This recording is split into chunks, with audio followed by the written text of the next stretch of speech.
Have you ever wondered why we go to war? Or why you never seem to be able to get out of debt? Why there is poverty, division, and crime? What if I told you there was a reason for it all? What if I told you it was done on purpose?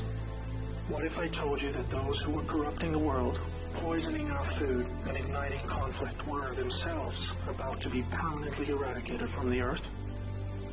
You might think that an idealistic fantasy. Well, let me tell you a story. We acknowledge there are criminals, of course. They rob your house, they steal your phone. They can murder you too if they think they can get away with it. We have all experienced criminals in one way or another. Criminals, as we know, are those who choose personal gain over the rights of others and have no regard for the law. But here is where you need to expand your thinking. Criminals can also succeed in business and politics and can be elected as our leaders. If a criminal became the president, imagine what they could achieve. They could use the full weight of their executive power to commit much larger crimes and ensure they and their friends were enriched to the fullest extent possible. A criminal president could create alliances with other criminal presidents and then collaborate on more global criminal activities. Anything goes. Drug running, human trafficking, whatever makes the big bucks. The 20th century was turbulent with war, economic disaster, famines, and displacement. We have always accepted these things as just human nature, and simply the way the world works. It's something inevitable, and due to the weaknesses of human nature that drive us to these actions. This is where we were all tragically wrong. You are not a criminal. I'm not a criminal. So how can we just assume that it is human nature that is driving all this pain and misery? What if it wasn't human nature at all, and as a result of something more deliberate? We were taught that capitalism was the cause of a massive rich-poor divide and the reason for poverty, which in turn is the reason for war, crime, and starvation. Others were taught that communism, the system of equal wealth across all people, was really to blame for the mess. But you see, folks, it is none of these things. It is not our nature to fight and be racist. It is not in our nature to rob from others. What you must learn is that it was the criminals all along. Yes, they got power. More power than a criminal should ever have. They rose to the top of media companies that control our news and entertainment. They ascended to the top of the banking system, also to the Oval Office, to Brussels, to the Vatican, to the Crown. They crept in quietly. They became leaders of agricultural companies who had control over our food supply. Also big pharmaceutical companies, the ones we trust to help us when we're sick. Nobody stopped them, and they just recruited more criminals to help them. First, they accumulated the world's wealth. They invented a system of money called central banking, which lends money to governments with interest, placing countries into returning debt. People's wealth got less. Their wealth got more. Much more. When a criminal is already as rich as they can get, then protecting their ill-gotten gains becomes the priority. Angry citizens tired of being poor are a major obstacle and can revolt if they suffer enough. The criminals needed to prevent this, so they diverted attention to the last remaining competitor, the people of the world. You and me. We were not happy being ruled by criminals and having to work 3 jobs just to survive. They know we won't accept it. So they use their control of the media to set black against white, woman against man, young against old, Muslim against Christian. They convinced us we were the problem so that we would fight and destroy ourselves. To get it done faster, they attacked all aspects of humanity that make us strong. Like family, using their influence over culture, they popularized lifestyle choices that led to a surge in broken homes, lost youth, and substance abuse. I could talk all day about how else they deliberately weakened us, and it would turn your stomach. We were just trying to get on with living. So where are all the good guys? Good people just want to get married, have kids, make a living, and enjoy their liberty. Well, there were good guys, many. One became the President of the United States in January 1961. He knew about these criminals and wanted them gone. He knew their intentions for us all, and he wanted to fight them. Sadly, he had no idea how powerful they had become. also had good intentions for the American people. He knew this criminal mafia controlled almost everything by this stage, including the powerful rogue intelligence agencies. His economic policies were promising, but the criminals needed a weak America to hold on to their power. Reagan was shown with a bullet that a growing U.S. economy and prosperous citizens were not what the criminals wanted. It was looking pretty grim for good people. Every time someone wanted to stand up and do the right thing, they got stopped. Were we ever to be freed? These criminals are also known as the Deep State, or Cabal, because of how they control things behind the scenes. Every president after Reagan was one of these Deep State criminals, and their empire got even stronger. With each bad president came new depths America and the world would sink. The world collapsed into darkness. Do you need me to tell you how? Destroyed factories, declining job numbers, sicker people, opioids, destruction of Iraq, Syria, and Yemen with pointless war, displacement of people into Europe, ISIS, terrorism, collapsed governments, poverty, and genocide. Total misery. Do you think that was inevitable? Hell no. Well, here is where things start to take a new turn. When the full picture comes to be known, it will forever be regarded as the greatest story ever told. Well, here is the top line.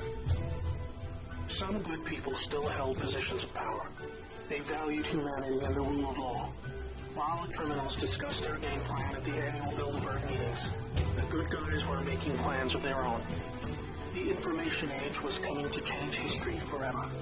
As the internet flooded into every home and appliances became smarter, and when people started carrying tracking devices, an opportunity to put an end to criminal control over the world was emerging. We became connected, trackable, and surveilled. But so did they. They became dependent, just like we did, on email, SMS, instant communication. It made crime much easier, but it also put them on a grid that, if accessed by the right people, would expose their crimes to the public and end their iron grip on us once and for all. In this new age of information, it was thought that the military should also have its own intelligence agency to focus on cybercrime and espionage. They called this the NSA, the National Security Agency. Here we had every phone call, email, and text from every device stored and archived. Whether it be someone making a doctor's appointment or the deep state setting up a massive heroin purchase from the Taliban. In the right hands, it will be enough information to expose the entire sinister criminal plot to rob us blind and wipe us out. Hold that thought. Now I need to explain the plan. The good guys were devising a plan to reclaim the world from the cabal and return it to the people. It would involve alliances with multiple countries, since the criminals had global ratlines, trade, and other infrastructure in place that would need their cooperation. It came down to two choices for America. Launch a military coup to seize the government from whichever cabal puppet was in the White House at the time. Or win legitimately, take control of the NSA, expose the criminals for what they are, and arrest them all. Obviously, the first option would be very troubling for the public. With people still preoccupied with cabal-engineered social issues, they would likely revolt and hurt themselves and others. No, it would have to be the latter. So they needed a candidate who could win, and who could win big. Many states like California had been so heavily inundated by criminals that even the voting machines were electronically set up to swing votes any which way. It would need to be a very decisive victory. Good patriots in the U.S. military and their global partners asked Trump to run for president so they could take back control of America legitimately without alarming the public. Trump was a good choice, obviously, because he overcame the voter fraud and won. But he was a patriot, and he was loved and admired by the public. He was not interested in joining the cabal because they hated America, and he did not agree with them on that point. As soon as he showed interest in taking power, they activated their media assets to viciously turn on him. That's when we saw the sudden hatred emerge. Even when he won, the cabal still had no idea what he was a part of, and the sophisticated plan that was about to unfold against them. Shocked at their loss, they mobilized their full arsenal of intelligence, media, money, and technology to try and take back power. There are people at the top of the DOJ and FBI that put together a plan to frame Trump and have him impeached. This is where we come back to the NSA again. All messages were stored and could be used to expose this plot and prevent Trump's overthrow. An entire book will be written about the first 2 years of Trump's presidency: false flag terror attacks, downed planes, missile alerts, assassination attempts. Here's the point. The world is currently experiencing a dramatic covert war of biblical proportions, literally the fight for Earth, between the forces of good and evil. I can't put it in simpler terms, but I can say it appears the good guys are winning. The cabal had complete control over North Korea. They hijacked the Kim dynasty, took them hostage, and worked to build up a nuclear arsenal to threaten the world. Kim Jong-un suddenly embracing peace was simply because the deep state were beaten and driven out. ISIS was also destroyed in the year following Trump's win. We are all starting to see the pattern now, that enough time has passed, that our biggest global concerns are starting to recede, and peace is returning. It is all evidence that the good guys are winning the war. But we're still in the middle. While a lot is improving, it still puzzles many that most of these known criminals are still free, especially the higher-ups like Hillary Clinton, the Bushes, and Obama. That is coming in the next chapter of the story. That's why we have Q. The good guys with control over the NSA began the Q intelligence dissemination program to invoke an online grassroots movement that came to be called the Great Awakening. It started on underground internet channels and then moved to the mainstream. Q has been a fun distraction for those who follow world events and desire truth, but it is about to begin a much more important and necessary phase, keeping the public informed when the deep state war breaks out onto the surface. By this, I mean high-profile arrests.